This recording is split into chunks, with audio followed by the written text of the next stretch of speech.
종말론 세 번째로 성화, 변화되는 삶이란 로마서 12장 1절과 2절의 말씀으로 여러분과 함께 나누고자 합니다. 여러분, 종말론의 그 주제의 말씀을 지금 나누고 있는데, 종말을 살아가고 있는 우리들은 주 예수를 기다리는 삶을 살아가면서 그 삶의 최우선으로 거룩함의 기초를 다지는 것이라 라고 지난 시간까지 말씀을 드렸습니다. 그럼 우선 여러분의 그 이해를 돕기 위해서 구원의 과정에 대한 설명을 여러분 간단히 하겠습니다. 여러분, 로마서 8장 30절에 또 미리 정하신 그들을 또한 부르시고, 부르시는 것입니다. 하나님이 부르시는 거예요. 부르신 그들을 또한 의롭다 하시고 라고 하셨어요. 의롭다 하시고 한 것이 우리가 justification이 되는 거예요. justification. 그들을 또한 영화롭게 하셨느니라 라고 하면서 glorification을 갑니다. 그러니까 justification, 그 다음에 그 과정에 sanctification이 있으면서 glorification. 이것이 우리의 구원의 과정입니다. 여러분, 이거를 여러분 머리에다가 콱 입력해 넣으시기 바라겠습니다. 그리고 난 다음에 저 그림을 보시면서 우리가 죄로 인하여 우리가 죽게 되었습니다. 그렇죠? 죄로 인하여 우리가 죽게 되었어요. 죄로 인하여서 죽게 된 사람이 우리가 justification, 의롭다함을 받는 것은 뭐냐면은 separation from the penalty of sin이에요. 그러니까 우리가 죄의 대가, 죄를 가지면 그 죄가 하면 죽음이라는 그 판결로 페널티로부터 분리되는 것이 뭐냐면 justification이에요. 근데 그 센텐스는 you have been saved, past sentence. 이미 너희는 구원을 받았다라고 판결이 된 것입니다. 무슨 말씀인지 아시겠어요? 칭의가 됐다는 거. 그 다음에 단계로 올라가는 것이 우리가 성화라고 얘기합니다. 그 성화되는, 거룩해 되는 과정인데, 이거는 우리가 자라나는 과정을 얘기하는데, 이건 어디로부터 separation이냐면 separation from the power of sin이에요. 그러니까 죄가 여러분을 장악하려고 하고 하는 그거로부터 여러분이 자유로워진, 거기로부터 분리되는 그 과정이 우리가 성화의 과정이라고 얘기를 하고 있습니다. 이거는 센텐스가 뭐냐면 현재 진행형이에요. 그러니까 지금 우리는 계속해서 지금 이 죄의 그 파워로부터 벗어나려고 하는 그 과정에서 자라나고 있는 과정이 성화의 과정이라는 거예요. 그러고 난 다음에 끝에 나오는 것이 뭐냐면 glorification입니다. 영광스럽게 되는 것인데, 이거는 완전히 separation from the presence of sin. 그 죄라는 것으로부터 완전히 분리된 상태를 얘기하는 거예요. 죄와는 관계가 없는 거예요. 그러니까 우리가 죄를 지을래야 지을 수 없는 상태가 되는 것이 glorification이라는 거예요. 이것은 future sentence. 미래 완료형이에요. 이것도 완료가 된 거예요. 이미 미래적으로 앞으로 이루어질 것이 아니고 이미 이루어진 것을 얘기해주고 있는 것인데, 그러니까 이거를 여러분의 머릿속에 넣으시고 이거를 이해가 완전히 되면 여러분이 성경을 이해하시는데 굉장히 많이 도움이 될 것입니다. 이것을 이제 여러분 머리에 두시고, 이 거룩, 그 가운데 있는 그 성화의 과정은, 이 거룩이라는 것은 성화되는 과정의 핵심입니다. 그리고 경건함의 최고의 경지, 경건하다는 것은 그 최고의 경지면서 그리스도를 닮아가는 힘입니다. 그러니까 도표에서 보시는 바와 같이 거룩이란 죽어서 다음에 이루어지고 바라는 문제입니까? 아니죠. 지금 거룩이라는 것은 현실적인 문제, 우리가 지금 살아가고 있는 현실적인 문제에서 이루어지고 있는 일이라는 것을 우리가 알아야 되는 것입니다. 그러므로 이제 우리 안에서 이 성화가 낳는 변화의 관점에서 거룩이라는 것이 어떤 것인가 한번 생각해 보기를 원합니다. 지난 시간에 베드로 사도가 거룩하라는 권면이 하나님의 성품과 은혜에 뿌리를 두고 있음을 강조했습니다. 오늘 우리 민주 씨가 기도한 것처럼 하나님의 성품과 어떤 행위가 아니고 거룩이라는 것은 하나님의 성품과 은혜의 뿌리가 있음을 강조하고 있고, 하나님께서는 근데 우리에게 그 거룩을 촉구하실 때 우리 자신을 의지하거나 결단해서 네가 스스로 어떤 상황을 개선해서 더 잘할 수 있게 해라 라고 하신 것이 아니라 하나님의 은혜의 바다에 푹 잠겨서 그리스도 안에서 성령께 의지하라고 권면하고 계셨다는 거예요. 근데 오늘 바울도 베드로와 같이 마찬가지로 똑같은 권면을 하고 있습니다. 근데 여러분, 세상적으로 비교한다면 학문이 별로 없는 어부 베드로와 높은 수준의 교육을 받은 바울이 어떻게 똑같은 내용의 권면을 할 수 있을까요? 세상의 교육은 교육을 받은 사람과 받지 않은 사람의 어떤 생각의 차이가 갖고 있는데 이 사람이 똑같다는 거. 어떻게 똑같이 할 수 있다는 거. 다른 말로 얘기하면 아주 만약에 우리 같은 이런 목사가 가진 성경의 지식이나 어쩌면 한글도 깨우치지 못했던 시골 할머니가 갖고 있는 그리스도의 이 원리나 똑같다는 얘기입니다. 그건 무슨 말이냐면 이 베드로나 바울은 그리스도 안에서 형제로 연합되었을 뿐 아니라 복음에 대해 깊이 사고하는 방식 면에서도 그리스도와 연합되어 있기 때문입니다. 그러므로 복음은 사람의 지식의 능력에 의해서 나타나는 것이 아니라 성령께서 주관하신다는 것을 얘기해 주고 있는 것입니다. 그래서 바울은 거룩함을 추구하라고 로마 그리스도인들에게 강조하면서 한편으로는 먼저 이들을 너희 몸을 하나님이 기뻐하시는 산 제물로 드리라 말하면서 복음의 중심적인 중요 원리를 얘기하고 있습니다. 거룩이라는 것을 했을 때 너희의 몸을 하나님이 기뻐하시는 산 제물로 드려라. 하영 씨가 처음에 와서 기도 제목 내놓은 거 이건 하영 씨 기억하세요? 하영이 기억 못할지도 몰라. 하영이가 아마 결혼하고 이것에 와서 기도의 제목을 내놨을 때 헌금 봉투에다 이걸 썼어요. 그래서 굉장히 놀랐습니다. 근데 하영이는 기억을 못할지 몰라도 그때 하나님께서 주신 말씀입니다. 그 하나님이 이루어 나가실 것입니다. 그래서 우리가 거룩하라는 그 복음의 첫 번째 원리는 성화는 복음의 열매입니다. 많은 사람이 거룩하십니까? 라는 질문을 던지면 대부분 자기가 어떤 사람인지 혹은 어떤 행위를 했는지에 관점이 있기 때문에 대답하기를 선뜻하지 못해요. 거룩하다고 얘기하지 못합니다. 그러나 로마서 8장 3절과 4절처럼 율법이 육신으로 말미암아 연약하여 할 수 없는 그것을 하나님은 하시나니 곧 죄로 말미암아 자기 아들을 죄 있는 육신의 모양으로 보내어 육신의 죄를 정하사라고 되어 있는데 그 8장 3절 초기에 율법이 육신으로 말미암아 연약하여 할 수 없다라고 하는 것이 무슨 말씀이냐면 율법은 나에게 모든 것을 지켜서 거룩하게 하라고 말하고 있지만 우리는 그거 할 수 있습니까? 없습니까? 할 수 없다는 거야. 그러니까 율법은 나를 거룩하게 만들어줄 능력이 없다는 거예요. 그거를 지금 얘기하고 있는 거야. 그렇다면 우리가 어떻게 거룩하고 순종적인 사람이 되어 하나님의 명령을 이루는 사람이 되겠습니까? 우리가 율법을 지킬 수가 없기 때문에. 그래서 그 답이 뭐냐? 율법이 육신으로 말미암아 연약해서 할 수 없는 그것을 누가 하셨어요? 하나님이 하셨다는 거예요. 하나님이 하셨다는 것은 즉 나는 할 수 없지만 하나님께서 하셨다는 것입니다. 그러면 어떻게 하나님께서 그걸 하셨습니까? 그렇죠. 거기에 보내면은 예수 그리스도를 육신의 형상으로 세상에 보내어 십자가에서 속죄 제물로 되게 하심으로 이루셨다라고 얘기하고 있습니다. 그러면 이렇게 이루신 일의 결과를 우리가 어떻게 우리에게 이게 유효하게 이루어졌습니까?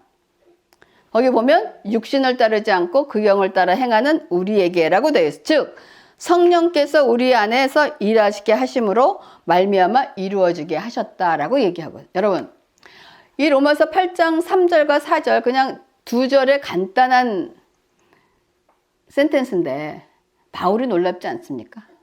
저게 복음의 진리를 그냥 한꺼번에 다 집어넣고 있다는 거야. 응?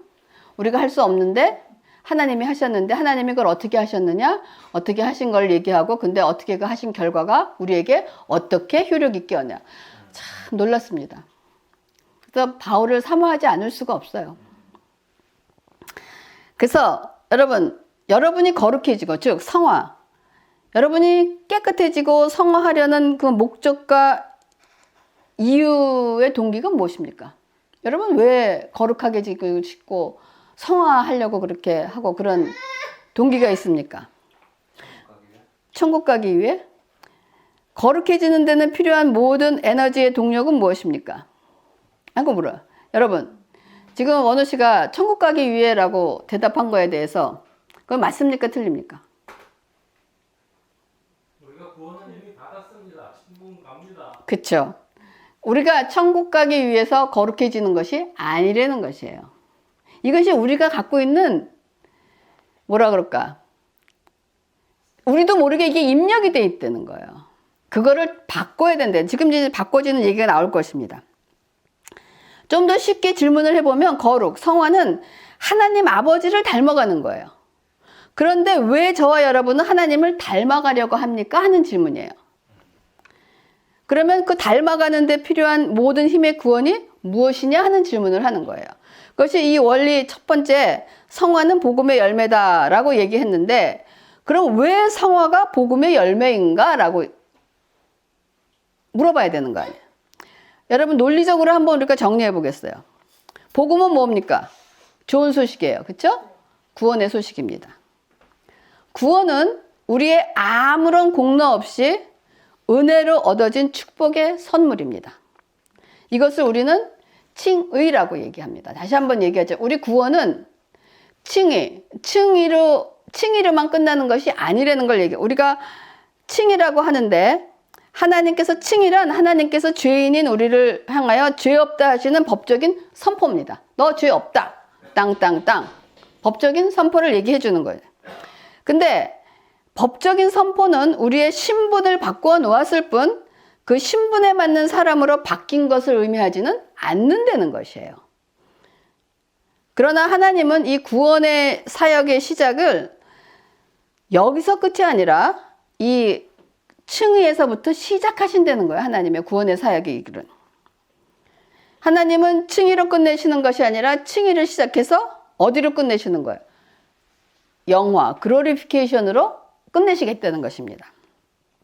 그래서 칭의를 얻은 우리들은 영화로 이끌어가는, 글로리피케이션으로 이끌어가는 과정에서 이 땅에서 우리로 하여금 훈련케 하시는 과정이 바로 뭐냐? sanctification, 성화라는 그 과정입니다. 지금 우리가 살고 있는 이 삶을 얘기하는 거예요. 그러므로 이 성화가 구원의 조건이 되는 것은 아닙니다. 우리가 거룩해지고 깨끗해지는 것은 구원받기 위해서 되는 것이, 하기 위해서 거룩해지는 것이 아니라는, 구원의 조건은 아니지만 이 성화를 이루어내지 않는 칭의는 없기 때문에 성화가 복음의 열매라고 할 수 있다는 거예요. 여러분 이거 이해하시고, 제가 누누이 말씀드렸던 겁니다. 그러므로 여러분, 성화의 출발점은 예수 그리스도 안에서 우리를 향하신 하나님의 은혜의 복음입니다. 아까 왜 여러분은 하나님을 닮아가려고 합니까? 왜 거룩해지려고 하는가의 대답은 뭐냐? 뭐로? 우리를 향하신 하나님의 은혜를 깨달았기 때문에. 하나님이 우리에게 베푸신 은혜를 알고 하나님이 누구시고 그 은혜에 감격해서 그 은혜 때문에 내가 하나님처럼 닮아가기를 원합니다. 하나님이 원하시는 걸 하고 싶습니다가 우리가 거룩하게 되려는 원인이고 이유이고 동력이라는 것을 얘기하고 있는 것입니다. 그래서 하나님의 그 크신 신실하신 은혜를 깨달을 때 우리들은 우리의 옛사람을 내가 정말 이런 거 너무 싫어. 내가 하나님 이런 거 좀 버렸으면 좋겠어. 이런 생각이 드는 거예요. 그러고 난 다음에 새 사람을 입어서 자꾸 하나님을 닮아가고 싶어 하는 것이 바로 하나님의 은혜를 깨닫는 것입니다. 그래서 닮아가려는 그 열망이 우리들을 성령께 간구하게 됩니다. 하나님, 나를 좀 고쳐주세요. 이렇게 간구하게 되고 말씀과 기도로 변화받는 삶을 추구하게 되면서 성화는 자꾸 성숙해 되어가는 과정을 우리에게 보여준다는 것입니다. 그런데 이 복음의 논리의 순서를 바꾸는 경우가 종종 있어요. 그러니까 이렇게 칭의가 되고 성화가 되고 이 영화롭게 되어가는 과정 중에서 순서를 바꾸는 경우가 있는데 이거 여러분 굉장히 경계해야 됩니다. 성화를 칭의의 토대로 삼는 거예요. 아까 그 대답처럼 천국 가기 위해서. 이게 뭐냐? 성화를 칭의의 토대로 삼는 겁니다. 여러분, 칭의의 토대는 무엇입니까? 예수 그리스도의 은혜입니다. 우리의 거룩한 행위가 아니라는 거예요. 우리의 변화된 삶이 토대가 아니라는 거예요. 왜냐하면 우리의 구원이 우리의 행위에 달려있지 않기 때문입니다. 그런데 우리의 시선이 점차 행위에 고정되면서 그리스도 안에서 하나님과의 관계를 잊어버리기 시작하면서 이러한 거룩함은 점점 어떻게 되냐? 겉포장의 성격을 띠기 시작하는 거예요. 그래서 이 순서를 뒤집을 경우 복음의 논리는 산산조각이 나는. 예를 들어서 복음이 행위로 인해서 평가를 받는다는 것입니다. 여러분, 헌금을 많이 하는 사람, 헌신을 많이 하는 사람, 봉사를 많이 하는 사람들이 우리가 믿음이 좋은 사람으로 평가할 수가 있다는 거예요. 그래서 어떤 목사님 설교에 한국교회는 부자들에게 면죄부를 주었다라는 그런 타이틀로 설교하시는 것을 봤어요. 여러분, 헌금을 많이 하는 것이 중요합니까? 봉사를 많이 하는 것이 중요합니까? 헌신을 많이 하는 것이 중요합니까? 뭐가 중요할까? 우리는 하나님께 헌금도 해야 되고 헌신도 해야 되고 주님의 형제들에게 봉사도 해야 돼요. 근데 어떻게 하는 것이, 많이 하는 것이 중요합니까? 여러분, 아니라 그러면 어떻게 하는 것이 중요합니까? 안 해요? 그러면? 진심으로? 어떻게 해야 되느냐? 고린도후서 9장 7절입니다. 각각 그 마음에 정한 대로 할 것이요 인색함으로나 억지로나 하지 말지니 하나님은 어떻게? 즐겨내는 자를 사랑하시는 cheerful giver라는 거예요. 헌금도 봉사도 희생도 즐거운 마음으로 하는 것이 하나님께서 원하신다는 거예요. 즐거운 마음으로 할 수 있는 원동력은 뭡니까? 관계예요. 내가 하나님과의 어떠한 관계가 있을 때 그분을 위해서 하는 모든 일은 아깝지가 않습니다. 기쁨입니다. 인색하게 되지 않습니다. 억지로 하게 되지 않습니다. 여러분, 우리가 찬호에게 뭐 할 때 여러분 인색하게 하고 싶어요? 내 수중에 돈이 없더라도 걔를 위해서는 돈을 쓰고 싶어요. 그렇죠? 나는 이거 못하더라도 좋은 것 주고 싶습니다. 그렇죠? 이게 자식을 향한 우리들의 그 마음이잖아요. 그것처럼 그 관계에서 온다는 거예요. 여러분 이거 잊지 마시기 바랍니다. 그래서 즐겨내는 자, cheerful giver. 기쁨으로 한다는 것은 대상과의 관계 설정에 따른 우리의 행위의 결과라는 거예요. 그래서 여러분이 헌금뿐 아니라 하나님께 드리는 모든 것에 여러분 인색하시지 말기 바랍니다. 그리고 게을리지 마시기 바랍니다. 즐거운 마음으로 하시기를 바랍니다. 즐거운 마음으로 할 수 있는 길은 그럼 뭘까요? 즐거운 마음으로 해야 되는데 즐거운 마음으로 할 수 있는 것은 우리가 끊임없이 하나님과의 관계에서 그 은혜에 잠겨 있을 수밖에 없는 거예요. 하나님의 은혜에 잠겨 있고 하나님의 사랑을 깨닫고 십자가의 그 사랑을 깨닫고 그 말씀에 잠겨 있고 하나님께 붙들려 있어야지만 하나님이 어떤 분이신가를 알기 때문에 그거에 힘입어서 우리가 즐거움과 억지로 하지 않는 것과 그런 마음으로 나갈 수 있다는 것입니다. 그래서 여러분 사랑하지 않으면 아깝습니다. 그냥 사랑하면 아까울 것이 없습니다. 그러니까 두 번째 성화의 두 번째 원리는 성화는 실제적인 표현입니다. 아까 얘기했던 것 성화는 우리가 죽어서 이루는 것이 아니고 현재 우리의 삶의 현재에서 나타나는 거라는 거예요. 그러면 저와 여러분의 거룩함은 어디에서 드러납니까? 제가 성경책만 들고 있으면 거룩합니까?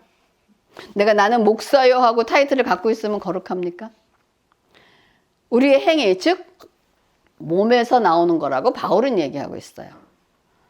너의 몸을 하나님이 기뻐하시는 거룩한 산 제물로 드려라 라고 얘기하고. 왜 몸이라고 강조했을 거예요? 이거 제가 좋아하는 표현이에요. 우리 매일매일 찬양할 때 우리 몸이 주님을 기뻐합니다, 찬양합니다 하고 가사에 있지 않습니까? 왜 몸이 중요하면 우리는 몸과 더불어 몸을 통해서 살고 있습니다. 그렇죠? 우리는 몸과 별개로 현재 상태에 존재하지 않아요. 우리는 몸을 수단으로 해서만 우리 자신을 표현할 수 있기 때문에 어떤 의미에서 우리의 몸이 곧 우리다라고 할 수 있기 때문입니다. 사실 이렇기 때문에 현실적인 성화는 필연적으로 몸 안에서 그리고 몸을 통해서 이루어지게 돼 있다. 몸을 통해서 이루어진다는 것은 우리의 행동이에요. 우리의 행함을 얘기하는 것입니다. 그래서 우리의 몸의 각 부분은 죄의 도구가 되거나 아니면 거룩함의 도구가 되거나 둘 중에 하나가 되는 것입니다. 그러므로 우리의 몸과 연결되지 않는 성화는 없기 때문에 우리의 몸을 죽게 드리는 일이 중요하다고 바울은 얘기하는 거예요. 그래서 거룩함은 우리가 우리 몸을 어떻게 쓰느냐 하는 데서 저절로 나오게 돼 있다는 거예요. 그러면 몸을 어떻게 쓰느냐에 따라서 저절로 거룩함이 드러나게 된다면 어떻게 우리 몸을 거룩하게 할 수 있을까요? 몸은 무엇에 따라 움직입니까? 여러분이 몸은 무엇에 따라? 마음에 따라 움직이는 거야. 마음이 이렇게 생각하면 마음이 마음을 기쁘게 해서 하자 그러면 기쁘게 하는 거고, 마음이 인색하게 하자 하는 생각이 들면 몸은 인색하게 따라갈 수밖에 없다는 거예요. 그러면 몸을 거룩하게 하기 위해서는 누구를 조정해야 되겠습니까? 내 마음을 조정해야 된다는 거예요. 그러니까 그 바울이 마음을 조정해야 되는데 마음을 어떻게 하냐? 마음을 새롭게 하려는 것입니다. 그래서 바울은 우리 마음속에서 일어나는 일이 그 열쇠라고 하면서 로마서 12장 2절에 세대를 본받지 말고 오직 마음을 새롭게 함으로라고 얘기를 하고 있습니다. 그러니까 바울은 주변 세상의 압력에 밀려 세상이 짜놓은 틀에 들어가지 말고, 그러니까 이 세대를 본받지 말고 그러는 것은 세상이 짜놓은 그 틀에 들어가지 말고 하나님이 우리 마음속에서부터 우리의 마음의 틀을 새로 할 수 있게 하라는, 우리 마음 안에 세상이 만들어 놓은 틀에 들어가서 살지 말고 하나님이 만들어 놓으신 내 마음에 하나님의 틀로 된 그 틀을 우리에게 만들려는 거예요. 이 타락한 세상은 점차적으로 알아차리지 못하는 사이에 우리를 자신의 틀 속으로 압착해 넣어. 우리도, 저도, 여러분도 다 포함해서 우리도 모르게 세상이 만들어 놓은 틀에 들어가 있는 가치관을 얼마나 많이 갖고 있는지 모릅니다. 여러분이 이제 자녀를 낳고 자녀 교육을 하는데 묻겠습니다. 자녀에게 공부 잘해라.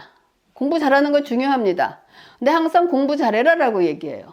근데 부모들이 거기까지만 끝나요. 공부 잘해라로 끝나요. 어떻게 해야 될까요? 아이에게 공부 잘해라라고 끝내야 될까요? 공부를 잘해야 되는 이유를 분명하게 걔한테 얘기를 해줘야 돼요. 왜 네가 공부를 해야 되느냐? 여러분들이 지금 대학에서 공부를 하고 있는데 여러분들이 왜 그 공부를 합니까? 솔직히 세상의 틀은 뭡니까? 너 출세하고 너 잘 먹고 잘 살고 편하게 하기 위해서 공부를 하라. 만약에 찬호에게 공부해라. 왜요? 그러니까 그 너가 잘 되고 잘 먹고 잘 살기 위해서 그거 공부해야 된다. 그럼 찬호는 그렇게 대답할 거예요. 뭘 먹을까 마실까 하나님이 걱정하지 말라고 그 나라와 그 일을 구하라 그랬는데 엄마 그게 무슨 말이에요? 라고 얘기할 겁니다. 여러분, 우리가 자녀들에게 공부 잘해라 라고 얘기하고 그리스도인으로서 너 잘 먹고 잘 살기 위해서 하라. 참 부끄럽지 않습니까? 여러분, 이건 세상의 틀에 매여져 있는 우리의 틀이라는 거예요. 그래서 제가 찬호를 위해서 기도할 때도 저는 공부 잘하라는 기도 안 합니다. 왜냐하면 공부를 잘해야 되는 것은 그 이유와 분명한 목적을 주면 동기를 부여하면 공부를 하게 되어 있습니다. 하나님은, 우리 그리스도인들은 하나님이 이 땅에 우리를 부르신 부르심의 소망이 있습니다. 부르심에 대한 우리가 대답해야 될 응답이 있습니다. 우리의 삶은 하나님이 우리를 부르신 그 소망에 응답하는 삶을 이 땅에서 살아가는 것이 우리의 삶의 목표입니다.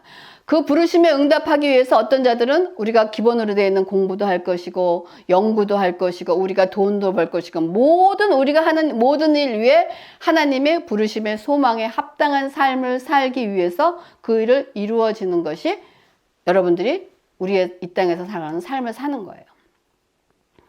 그렇기 때문에 우리가 공부도 그렇고 재능도 그렇고 돈도 그렇고 그 모든 목적이 우리는 우리의 틀이 어디에 세상의 틀에 매여 있지 않고 하나님이 우리를 부르신 그 소망에 합당한 삶을 살게 그 일을 이룰 수 있도록 하는 것이 우리의 기도의 제목이며 뜻인 것입니다.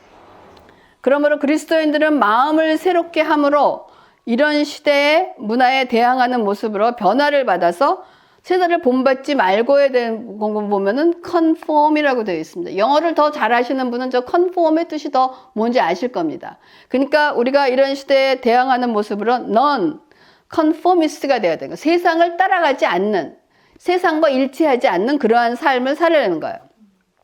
근데 여기 보면은 be transformed by the renewing of your mind. 그러니까 우리는 그냥 변화를 받아 이렇게 간단하게 번역이 되어 있지만 성경에는 다른 여기는 그 시제가 문법의 시제가 있습니다. 그리고 우리는 수동태, 능동태가 한국말에는 잘 구분이 안 되게 되어 있어요. 근데 성경은 이것이 굉장히 정확하게 구분되어 있습니다.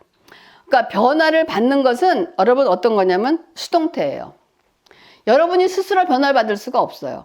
변화를 받는 건 수동태야. 어떻게 하냐면 왜 수동이냐면은 말씀이 우리에게 선포됩니다. 그 말씀이 선포되는 건 말씀이 우리를 변화받게 하지 우리가 변화받게 하는 것이 아니기 때문에 우리가 변화를 받는 것은 우리의 자세는 수동태가 된다는 거예요. 그래서 말씀은 우리의 의식 구조에 스며들고 우리의 성향에 영향을 끼치고, 그러고 나면 우리는 하나님의 뜻에 순응하고자 새로운 소원에 우리의 뜻을 굽힐 수 있게 되어가지고, 이것이 복음에 작용하는 방식이란 말이에요. 그래서 지금 여러분들이 하나님의 말씀에 선포되는 설교를 받아들이는 일은 지금 수동적인 것입니다. 그렇죠? 제가 설교가. 그럼 수동적인 입장이란 말씀이 우리들에게는 강해되고 있기 때문입니다. 근데 이 말씀이 지금 우리 지성에 호소하고 우리의 생각의 틀을 고치고 우리의 의식으로 스며들어 올 때 우리들은 받고 있는, 변화를 받고 있는 이 현재 진행형으로 되는 것이 우리가 지극히 능동적으로 참여하게 되는, 여러분이 말씀을 듣고 수동적으로 선포되는 말씀을 듣고 그 말씀이 내 생각을 변화시키고 감정을 변화시키면 우리가 스스로 어떻게 돼요? 능동적으로 우리가 변화되는 과정으로 들어간다는 것을 얘기하고 있는 거예요. 그래서 우리를 새롭게 하는 것은 오직 진리 말씀뿐이라는 거예요. 그러므로 말씀을 먹임 받으면 받을수록 변화를 받게 된다는 거예요. 그러니까 변화를 받는 것은 말씀을 듣고 수동태이지만은 그 수동태의 말씀을 변화를 받고 있는 상태에서 계속 우리가 변화되면서 상태에 있으라 하는 것은 트랜스폼, 변화를 받아라 하는 것은 명령입니다. 이건 선택이 아니라는 거예요. 그러니까 여기 지금 변화를 받고 변화를 받아, 이거에서 간단한 거지만은 수동태와 현재 진행형과 명령의 이러한 형태로 우리에게 말씀하고 있다는 것을 여러분 기억하시기 바랍니다. 그러면 이런 변화를 받게 되면 우리에게 일어나는 일이 무엇입니까? 뭐가 좋아요? 어떤 일이 좋은가 하는 것이에요. 네 번째 원리는 우리에게 유익한 것이 뭐냐 이거. 그러면 이런 변화를 받고 나면, 변화가 좋은 것이면은 하나님이 선하시고 기뻐하시고 온전하신 뜻이 무엇인지 분별하도록 하라라고 되어 있습니다. 여기 무엇인지 분별하도록 하라고 되어 있지만, 분별 그럼 우리가 디설먼트를 생각하지만 여기서는 뭐냐면 테스트하고 어프로브 받으라는 거예요. 그러니까 시험을 통해서 확인하라는 것입니다.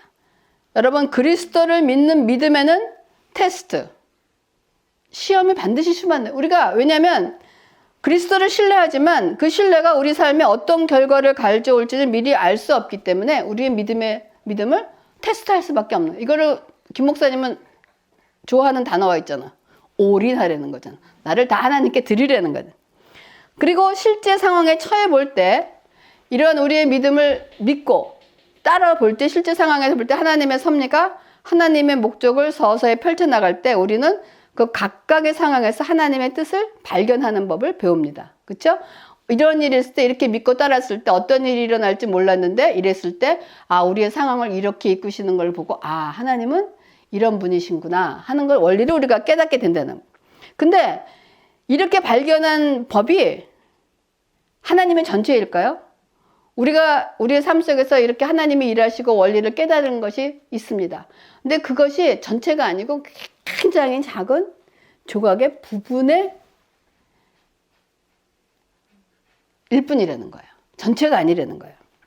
그래서 우리가 완성된 것을 볼 수 없지만 감사하게도 우리는 하나님께서 모든 일을 정확하게, 올바르게, 제대로 처리해 가신다는 것을 깨달은 것만큼 알게 돼서 우리가 무슨 일을 하니까 하나님이 모든 일을 합력하여 선을 이루신다라고 고백을 하게 되어 있는 것입니다. 그리고 더 나아가서는 합력하여 선을 이루실 뿐 아니라 하나님의 뜻은 뭐냐? 온전하시다는 것을 우리가 확인하게 되는 거예요. 주님은 우리의 삶이라는 퍼즐의 대가, 여러분 그 퍼즐 게임 해보세요? 그림 맞히는 거. 저는 요새 그거 해요, 가끔. 그 퍼즐 이렇게 그림 놓고 하면 재밌어요. 그 퍼즐. 근데 퍼즐 하나하나 그 조각들을 보면은 이렇게 이상한 조각들이 어떻게 서로 들어맞을지 못할 때가 있잖아요. 이렇게 퍼즐 하나 조각을 보면 이상하잖아요. 그렇죠? 이거 맞을까라고 생각해요. 그러면서 그런 조금 할 때 우리가 이런 삶 속에서 내가 지금 왜 이런 모양의 여기에 있는 것일까? 왜 내가 나의 삶이 왜 지금 이런 상황에서 이렇게 처해 있을 것일까? 라는 그런 생각을 하고 있단 말이에요. 그러면 결국 그 큰 그림이 완성되면 그 이상하게 보였던 조각의 퍼즐이, 아, 이것도 온전한 그림이었다는 것을 우리가 깨달을 수가 있다는 것입니다. 그러므로 우리가 짐작하지 못했던 방식으로, 우리가 예상조차 하지 못한 상황으로 우리를 인도해 우리가 상상할 수 없었던 목적을 이루신다는 분이 하나님이심을 여러분 믿고 신뢰하시기 바랍니다. 그렇기 때문에 우리의 삶을 주께 내드리고 우리의 생각이 그분의 말씀으로 새로워지면 우리는 하나님의 뜻이 우리가 기꺼이 받아들일 수 있을 만한 뜻이라는 것을 깨닫기 시작하면서 하나님의 뜻이 우리의 기쁨이 될 수밖에 없습니다. 그래서 우리는 어떻게 됐냐? 기꺼이 순종하게 되는 것입니다.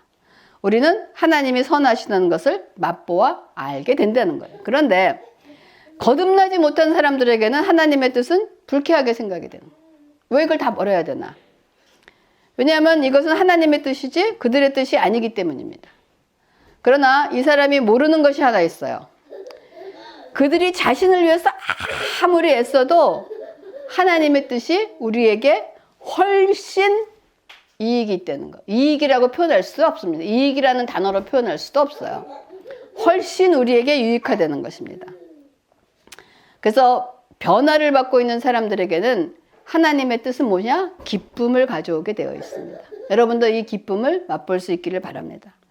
그러면 온 마음을 다해 헌신하고 진실로 회개하여 옛사람에서 돌이키고 더는 세상에 만들어 놓은 틀에 여러분 압착되어 들어가지 말고 하나님의 말씀이라는 수단을 통해서 우리의 마음을 새롭게 함으로 여러분 변화를 받을 수 있기를 주님의 이름으로 축원합니다. 아멘. 기도하겠습니다. 하나님 감사를 드립니다. 우리가 거룩, 아버지 하나님 성화가 된다는 것은 하나님의 말씀에 의해서 하나님의 은혜에 깨달은 것만큼 우리가 기쁨으로 감사함으로 나갈 수 있는 것입니다. 우리의 마음을 새롭게 하여 하나님이 원하시는 그 삶을 이 땅에서 넉넉히 살아내며 기쁨으로 감사함으로 즐거함으로 이 땅을 살아낼 수 있도록 인도하시고 축복하여 주시옵소서. 감사를 드리면서 모든 말씀을 예수님의 이름으로 기도합니다. 아멘.